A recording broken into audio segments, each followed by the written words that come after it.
How to view your YouTube TV, watch time and usage.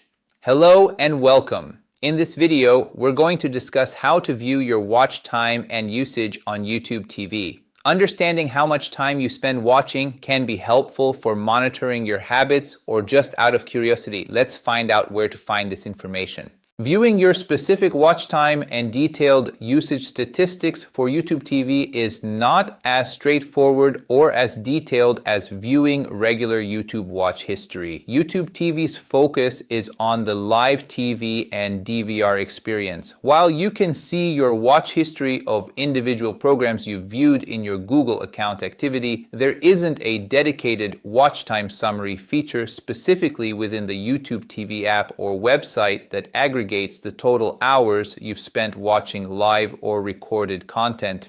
Your watch history is recorded as part of your overall YouTube history within your Google account. To see the individual items you've watched, you can go to myactivity.google.com and filter by YouTube history. This will show you a chronological list of the specific shows and videos you have watched through YouTube TV, but it doesn't provide a total watch time summary. Some devices or platforms might offer general usage statistics for apps, but these are usually provided by the device's operating system itself, not by YouTube TV. For example, on some mobile phones, you might see how much time you've spent in the YouTube TV app as part of your device's screen time or battery usage statistics. But this isn't a feature within YouTube TV. In summary, while you can view a history of the specific content you've watched through your Google activity, YouTube TV does not currently provide a dedicated feature to view your total accumulated watch time or detailed usage reports directly within its app or website. If this is a feature you would like to see, providing feedback to YouTube TV through their app or website is the best way to let them know. We hope this video clarified how to view your YouTube TV watch time and usage and the current limitations of this feature.